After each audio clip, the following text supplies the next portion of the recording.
Welcome back to Red Devils TV, everybody. This is your Manchester United versus Tottenham Hotspur Europa League final. Now, I may not be in the sunny Spain of Bilbao, but I am here in my hometown of Manchester, representing the team of Manchester United. And if I have one message for every single player that's playing in that European final tomorrow, that you're not just playing for yourselves, you're not just playing for the staff or your futures, you are also playing for the 500 million fans around the world who will be watching tomorrow. So no pressure, but I cannot wait for this game. Spurs fans are giving it a bigger, almost a bit too confident, almost a bit too comfortable. Yes, they've beaten us 6 times since Postecoglou took over, but you know what? I don't care. It's a one-off game. Manchester United, this will be our 4th final in 3 years, during our bad era, during all the shit we've had to endure throughout this entire season. I cannot wait to silence them Spurs fans, and I'm pretty sure a lot of fans will be feeling that way, especially down London end. So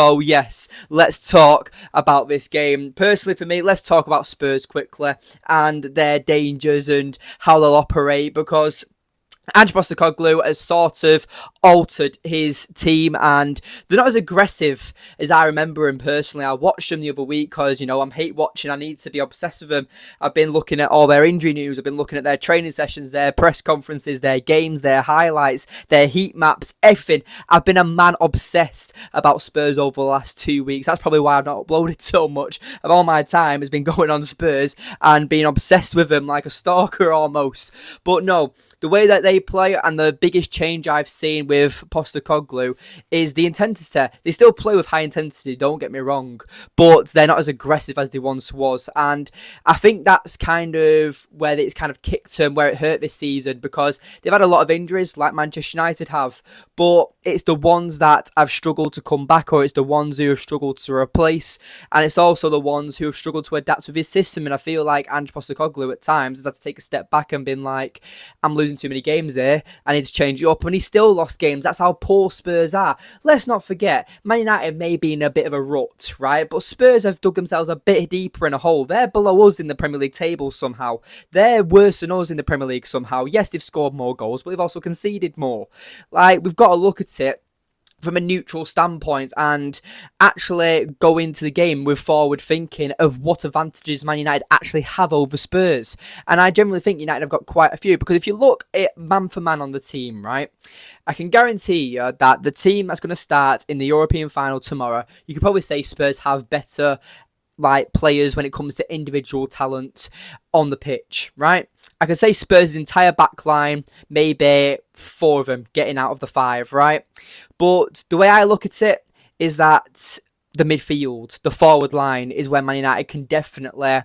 You know what, actually, while we're here, let's quickly do a combined 11 of the finalists. So I think Onana isn't actually that bad as people make out Vicario to be. People think that Vicario is this dominating goalkeeper. He's not as good as Andre Onana, I don't think. I generally think Andre Onana, despite his clangers he's had recently, he's still a better all-round shot stopper than Vicario. Don't care what you say, that's just my opinion.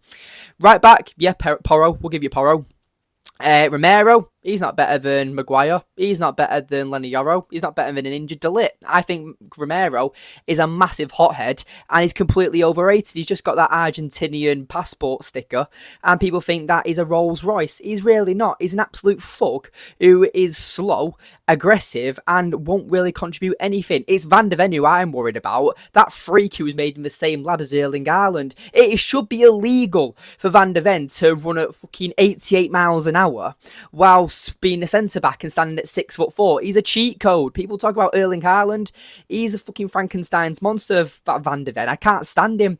It honestly, that trauma that I have from the start of the season where Spurs beat us 3-0 at Old Trafford, I was there at the game, and you had Van de Ven just absolutely bomb it down through the middle of the park, and none of our players did anything about it. If that happens in the Europa League final tomorrow, I don't care. I expected Garte, Bruno, Mazraoui, Dalot, Ahmad, whoever's playing on that right-hand side and you're seeing Van de Ven bomb forward, fucking snap him. I don't care. Let him get injured for all I care. Get an early yellow.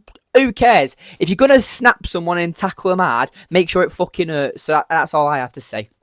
Left back, I like Udogie, actually. I think he's quite a decent player, actually. I think Udogie's quite well.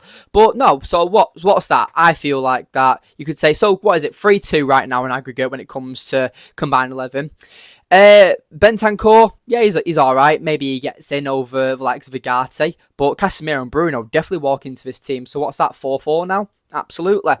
And then looking up the forward line, right wing, is Brennan Johnson better than Ahmad? You could say, based on stats this season, yes. As an all-round player, no. I generally don't think so. I think Ahmad is absolutely magical. He's called the Ivorian Messi for a reason. Solanke, yeah, he's much better than Højlund, to be fair. And then Heung-min Son over Garnacho? I don't think so. That's just my personal opinion. I don't think Heung-min Son's been the player he once was. So, yeah, that's just my opinion. So, I'd go for Garnacho over the likes of Heung-min Son. People were talking about Heung-min Son about 5 years ago.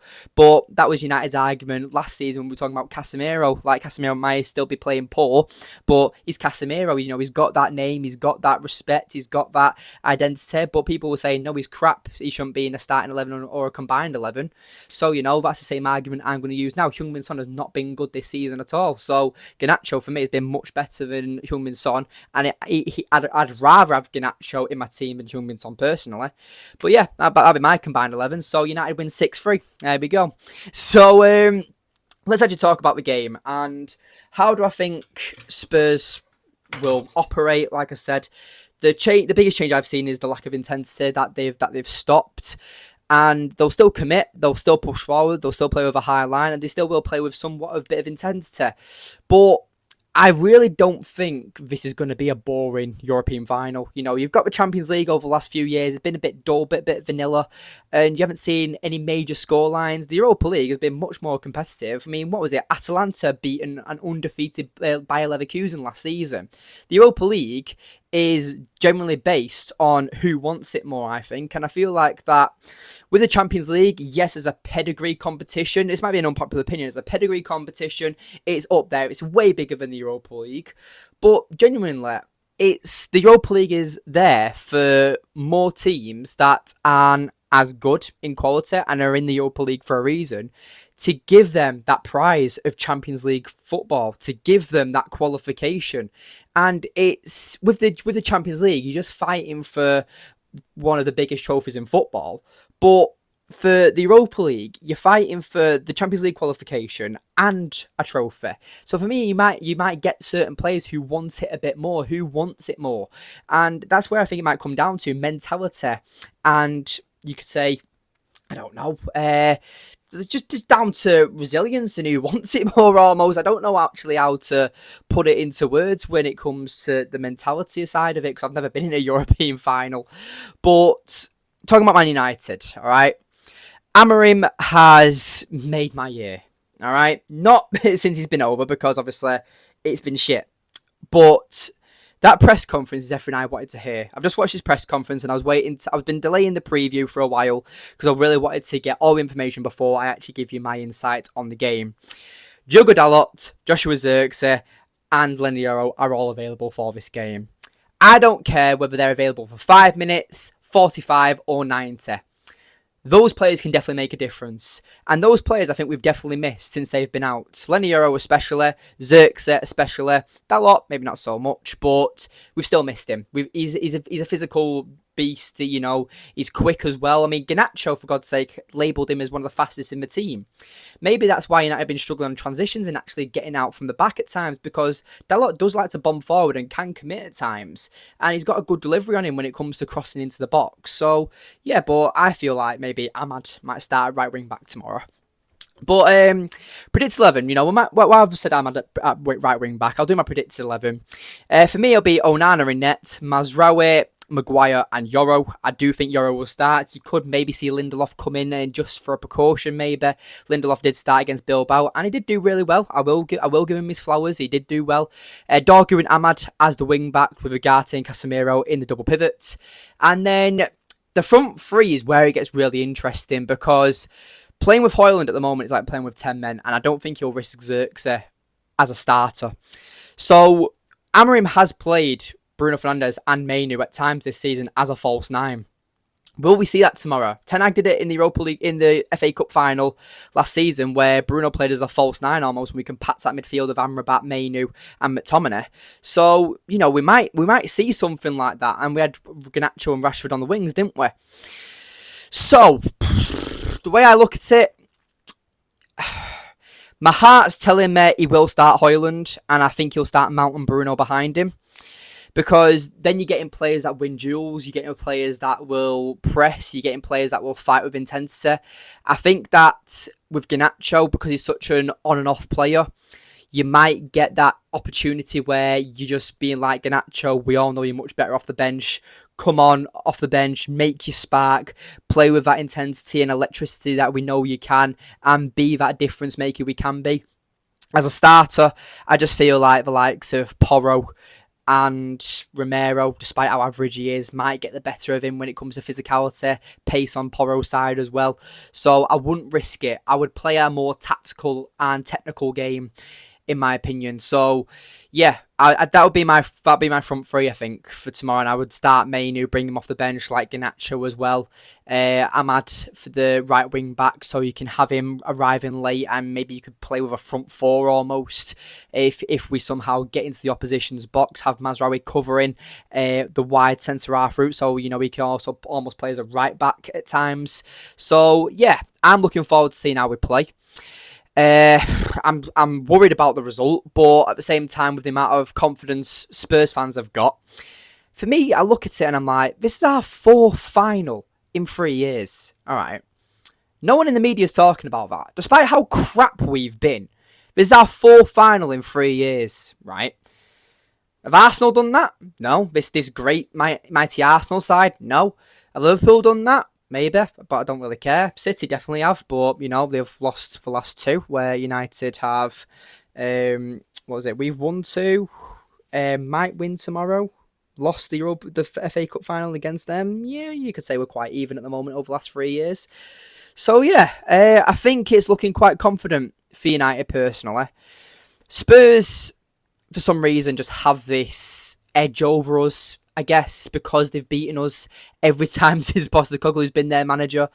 But it's just a one-off game. I don't want to act like United have got a small club mentality, because United have proven it this season, what we can do in the Europa League. 7-1 on aggregate against Bilbao, who were the favourites to win the competition. Lyon, we had one of the greatest comebacks in the European Cups competition. I'm not being funny, but I don't see Spurs coming back with a comeback like that. And then Real Sociedad as well. We absolutely bossed them off the park. Spurs, who have they played? Bodo Glimt, Frankfurt, who? United have had a much harder run, and we've beaten every single test. Man United will win tomorrow, and I'm not even saying that as a United fan. Now think about it. United have had a much harder competition, right? And you know what? It's like comparing it. United and Spurs. United have both a 100-metre sprint race, but Spurs have just got a normal 100 sprint metre test, or race, should I say. And United have got the 100 metres, but with the hurdles, right? United are still going to come out on top. Like, somehow Spurs are going to trip up over their own feet. United, with just pure precision, pure pace, are just going to jump after each of them barrier thing, whatever they're called. The hurdle, should I say. And I feel like we're going to be victorious, genuinely. And last season, the video's there on my channel, I was confident going to that FA Cup final against Man City, right? Apparently, it shocked the world that Man United beat Man City in that FA Cup final. I was confident. I'm more confident going to this game than I was that game. Don't tell me why, but I generally am. All right.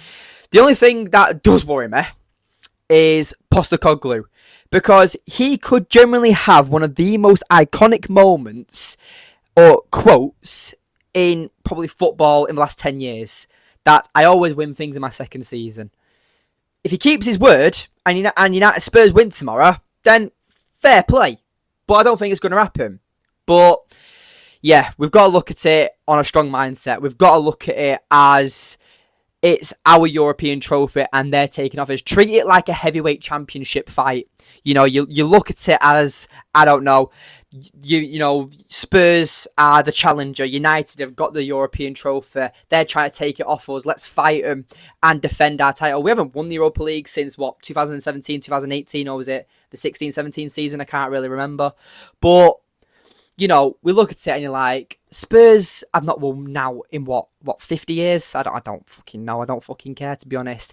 Just win, United. That's all I have to say. Just please win. Anyway, let me know how you're feeling about this game. Let me know in the comments down below. And yeah, let me know your starting prediction. Let me know your predictions, your score predictions, blah, blah, blah, blah. Thank you for watching. Leave a like, subscribe if you are new, and I'll see you in the next one.